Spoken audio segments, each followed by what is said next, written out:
UP police के अंदर computer operator की जो वैकेंसी है उसका ऑफिशियल नोटिफिकेशन आउट हो चुका है आज सुबह। फॉर्म भी आज से ही उसके फिल होना स्टार्ट हो चुके हैं। इस वीडियो के अंदर हम लोग कंप्यूटर ऑपरेटर के सिलेबस और एग्जाम पैटर्न पर डिटेल से बारीकी से बात करने वाले हैं, क्योंकि अगर हम लोगों को एग्जाम पैटर्न और सिलेबस एकदम से बारीकी से पता हो तो हमारे सिलेक्शन होने में और हमारी पढ़ाई में थोड़ी सी आसानी हो जाती है। पहले हम लोग बात कर लेते हैं एक बार एग्जाम पैटर्न की। एग्जाम पैटर्न क्या रहने वाला है, इसमें आप लोगों से 3 पार्ट में क्वेश्चन पूछे जाने वाले हैं। सबसे पहला पार्ट आप लोगों का रहने वाला है यहाँ पे सामान्य ज्ञान। सामान्य ज्ञान से आप लोगों से 40 क्वेश्चन पूछे जाएंगे और 50 अंक के ये क्वेश्चन यहाँ पे रहने वाले हैं। मतलब एक जो क्वेश्चन है वो आप लोगों का 1.25 अंक का यहाँ पे रहने वाला है। आप लोगों से रीजनिंग के 40 क्वेश्चन पूछे जाएंगे और ये भी सेम 50 अंक के यहाँ पे रहने वाले। तीसरा और सबसे इंपॉर्टेंट जो पोर्शन यहाँ पे रहने वाला है वो आप लोगों का रहने वाला है कंप्यूटर का, ठीक है ना, क्योंकि कंप्यूटर ऑपरेटर की वैकेंसी है तो कंप्यूटर से बहुत अच्छे क्वेश्चन पूछे जाएंगे और बहुत ज्यादा वर्डन कंप्यूटर का रहने वाला है। यहाँ पे देखेंगे तो कंप्यूटर के टोटल 80 क्वेश्चन आप लोगों से पूछे जाएंगे और यहाँ पे इसके रहेंगे 100 अंक। मतलब कुल मिला के आप लोगों से 160 क्वेश्चन पूछे जाने, 40 क्वेश्चन जीके के, 40 क्वेश्चन रीजनिंग के और 80 क्वेश्चन कंप्यूटर के। और टोटल आप लोगों का जो अंक रहेगा वो रहेंगे 200 अंक यहाँ पे रहने वाले हैं। एक चीज याद रखना कि लिखित परीक्षा के अंदर न्यूनतम 40% अंक प्राप्त करना आवश्यक है। अगर आप 40 अंक प्राप्त नहीं किए हैं, 40% अंक प्राप्त नहीं किए हैं तो आप मेरिट में आगे जा भी नहीं पाओगे। ये सारी चीजें आप लोगों को ध्यान रखनी है। अब पॉइंट ये आता है कि भैया इसको सॉल्व करने के लिए 160 क्वेश्चन को सॉल्व करने के लिए समय कितना दिया जाएगा। तो आप लोगों को इन क्वेश्चन को सॉल्व करने के लिए 2 घंटे का समय दिया जाएगा और आप लोगों से ऑफलाइन पेपर यहाँ पे करवाया जाएगा। हर एक सब्जेक्ट के अगर इंपोर्टेंट टॉपिक्स की हम बात करें जो हमें आयोग ने दिया है कि भैया इन टॉपिक से क्वेश्चन पूछे जाएंगे, तो ये सिलेबस दिया है इन लोगों ने जनरल नॉलेज का, ठीक है ना। सामान्य विज्ञान से क्वेश्चन आएगा, भारत के इतिहास से क्वेश्चन आएगा, ठीक है ना। आप लोगों का भारतीय संविधान, भारतीय अर्थव्यवस्था, संस्कृति, कृषि, वाणिज्य, व्यापार, जनसंख्या, पर्यावरण, नगरीकरण, भारत का भूगोल, विश्व का भूगोल, प्राकृतिक संसाधन, उत्तर प्रदेश की शिक्षा, संस्कृति और सामाजिक प्रथाओं से संबंधित विशिष्ट जानकारी।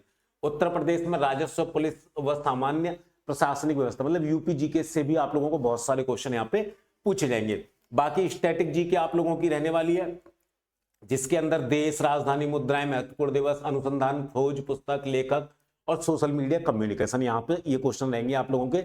ये इंपोर्टेंट टॉपिक रहेंगे जीके से। रीजनिंग की आप लोग बात करते हैं तो रीजनिंग के अंदर आप लोगों से तार्किक आरेख हो गया, संकेत संबंध विश्लेषण हो गया, प्रत्यक्ष ज्ञान बोध हो गया, शब्द रचना परीक्षण हो गया, अक्षर और अक्षर संख्या श्रृंखला हो गया, शब्द और वर्णमाला में आंशिक समरूपता हो गया, व्यवहारिक ज्ञान परीक्षण हो गया, दिशा ज्ञान परीक्षण हो गया, आंकड़ों का तार्किक विश्लेषण हो गया, प्रभावी तर्क हो गया, अंतर्निहित भावों का विनिश्चय करना हो गया। ये आप लोगों से रीजनिंग के कुछ और टॉपिक रहेंगे।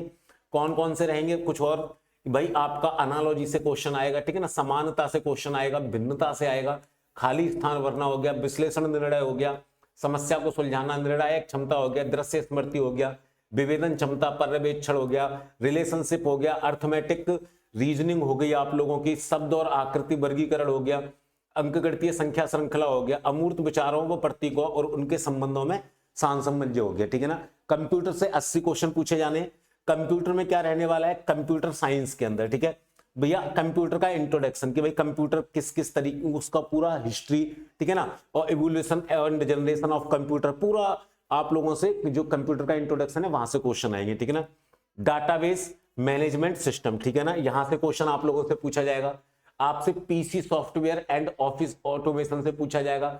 वर्क प्लेस प्रोडक्टिविटी टूल से आप लोगों से क्वेश्चन पूछा जाएगा।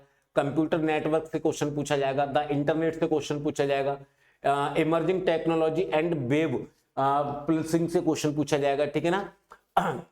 डाटा स्ट्रक्चर से क्वेश्चन पूछा जाएगा। ये सारा आप लोगों का कंप्यूटर का सिलेबस रहने वाला है। कुल मिला के इस भर्ती के अंदर कंप्यूटर का डिटेल में क्वेश्चन आएगा। बेसिक कंप्यूटर पढ़ने से यहाँ पे काम नहीं चलने वाला है क्योंकि वैकेंसी ही कंप्यूटर ऑपरेटर की है। तो कंप्यूटर के बारे में आपको 0 से लेकर 100 तक सारी की सारी डिटेल आप लोगों को जानकारी होनी चाहिए, तभी इस वैकेंसी का फॉर्म फिल करना। क्योंकि इस वैकेंसी के अंदर स्पेशली ओ लेवल का सर्टिफिकेट मांगा है, या फिर आप लोग BCA, MCA या IT से कोई डिप्लोमा किए हुए होने चाहिए, जैसे पॉलिटेक्निक वगैरह कर लेते हैं, या आपने BTech की हुई हो IT से, तभी आप लोग इस वैकेंसी के अंदर फॉर्म फिल कर सकते हैं। तो सबसे ज्यादा सिलेक्शन के अंदर जो सब्जेक्ट रहेगा, जो प्रभावी रहेगा, वो रहेगा आप लोगों का कंप्यूटर। ये चीज आप लोगों के दिमाग में बैठ जानी है, ठीक है ना। दूसरी बात, एग्जाम विधि पर रोजगार महोत्सव के तहत आप कोई भी बैच ज्वाइन कर सकते हैं। आप SSC की तैयारी कर रहे हैं, रेलवे की, यूपी पुलिस कांस्टेबल की कर रहे हैं, यूपी कंप्यूटर ऑपरेटर की कर रहे हैं, यूपी होमगार्ड की कर रहे हैं, किसी भी वैकेंसी से रिलेटेड बैच हो, आप लोग ज्वाइन कर पाएंगे केवल और केवल 99 रुपीज के अंदर।